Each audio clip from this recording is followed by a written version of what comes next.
Hey, what's good, everybody?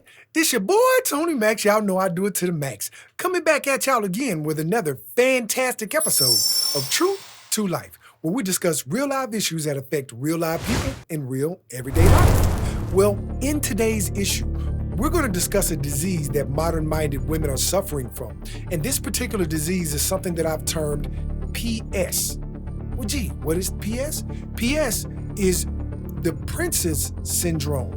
And in order to understand what I mean when I say princess syndrome, syndrome, according to the Webster's definition, is defined as a group of symptoms which consistently occur together. All right?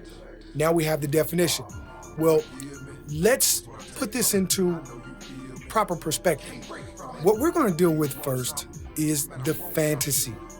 Well, gee, where does the fantasy come from?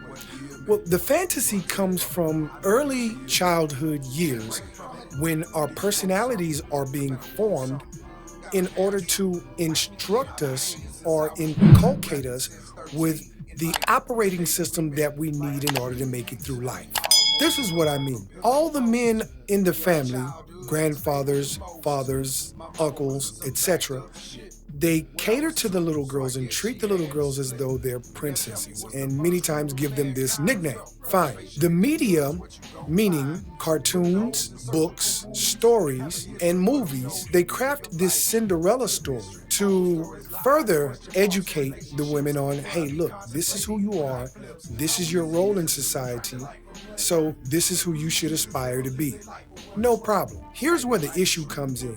Once they become young adults and then fully grown, meaning these are their adult formative years, what happens is that they begin to find out something different.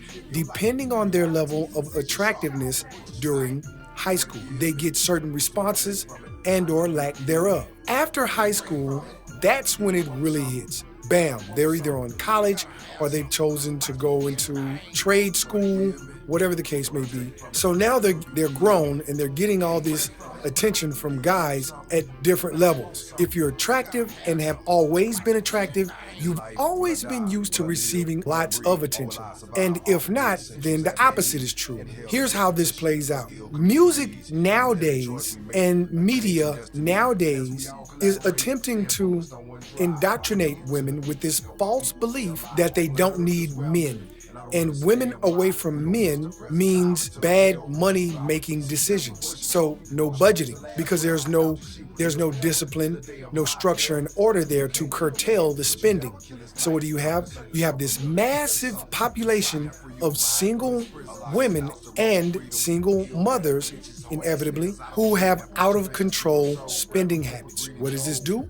This drives up the debt of each individual and continues to put money into the pockets of those who are already the extremely rich. So the rich get richer, the poor get poor. Here's where that becomes a problem. The women have these female rappers who are married and have families of their own who send forth these, for entertainment purposes, songs. They erroneously incorporate these lyrics as though they're to be literally acted upon, literally interpreted. And therein lies the sauce. Because when we take these for entertainment purposes only lyrics into our lives and then begin to act them out, what it produces is a generation of single women, single mothers.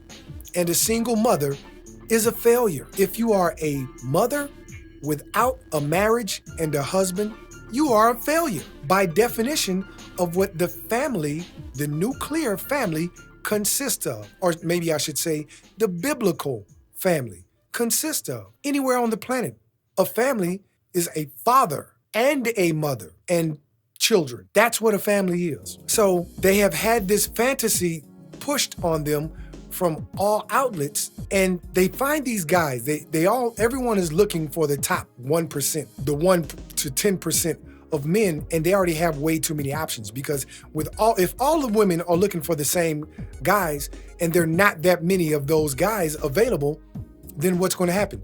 Those women, by logic, would dictate that those women will become nothing more than part of a rotation, and a regular rotation that will eventually rotate them out of the rotation because of the plenteous availability of women that are seeking after the same men over and over and over again. Here's how that translates into regular, normal, healthy nuclear relationships. There are a great lack of these relationships because they fail. Why? Because of the PS syndrome. They have the princess syndrome. And they believe that I'm supposed to go shopping, I'm supposed to travel. If you pay attention to a lot of these desires of a lot of modern-minded women when they're on these date shows, everyone wants to take trips. Everyone wants to have this knight in shining armor making six figures. Stop it. It's not going to happen, especially when there's only 1 to 10% of men that are available that even makes that kind of money. So what about the other 90% that don't make six figures?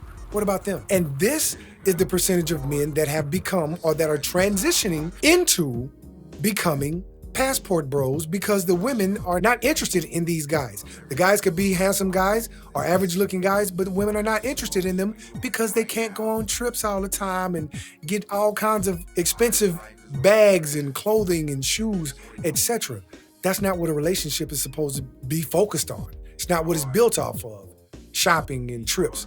That's not what a relationship is. So as a result of the continuous failure after failure after failure of relationships, after they find out that the top 1%ers to 10%ers are not interested in them in anything beyond sex, they finally wise up just a tad bit, just enough to say, okay, you know what? Let me see what it's all about with one of these average earning men. They go into those relationships with the average earning men with the mindset that, hey, if I was fine enough for the rich guy and he wanted me, this is just a blessing for this average earning guy to even have my attention. So he should be grateful and thankful that I'm even here. So all I have to do is show up, have sex, and look pretty. And that's it. But the problem with that is that they're not willing to invest in themselves into doing the work that is requisite in order to build and maintain a healthy, good, long-lasting relationship, serious relationship, marriage being the ultimate goal, and the grave actually being the ultimate goal as a result of marriage and doing the work. And what happens? They end up with the average earning guys leaving them as well and or cheating on them or both, and they're back at square one. But this time they may even have a baby or two or three. Who knows? Here's where that translates into regular guys on regular salaries. They won't do the work of self-improvement to make themselves into good wives.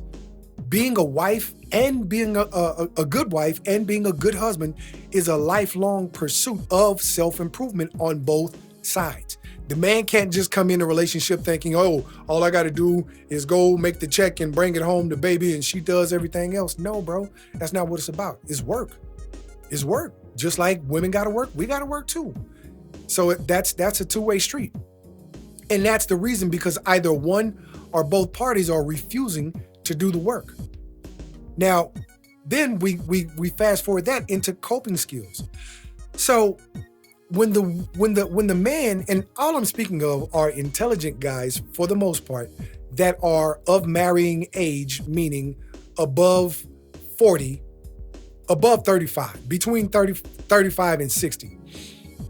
So men that are between those ages that have the knowledge, wisdom, and understanding of what it takes to maintain and build on a good marriage, a good solid relationship, the women, they're triggered when men approach them with certain inadequacies. Hey, baby, I don't like it when you do this. Hey, I'm going to need you to make some changes here and there to improve the quality of our relationship, etc. And then the women become incredulous, refuse or reject their instruction, and what happens? The relationship entropy. And when it entropies, there's only a limited amount of time before it's totally destroyed. So here's the solution. Ladies, self-improvement. If you start focusing on improving yourself on a daily basis, reading books that teach you how to be a wife or be a better woman, listening to podcasts, befriending older couples, married couples, where the wife can become a mentor. You need a mentor in the area of your interest. You understand this in business, but you reject it when it comes to relationships, especially the most important relationship you'll ever have in your life, other than with God, being your marriage to your husband. It just escapes my understanding. So these are the things that you need to do, ladies, to solve the problem. Find guys with regular jobs, give flirtatious signals to those guys, and work with them to build a long-lasting relationship. So I hope you ladies have paid attention, and fellas as well. I hope this information was valuable for you. If you did find value in it, I hope that you would subscribe to the channel if you're not already subscribed. The music that you hear in the background is music that I made a long time ago, but I still get a lot of interest from new fans as well as existing fans. And the ways to support the channel are directly below the video where it says show more or read more. You can click there, and you'll also have options to purchase the music there as well. Again, thank you for the love and the support. I really do appreciate you guys. Till next we meet, play a salute to you, baby. Holla at your boy.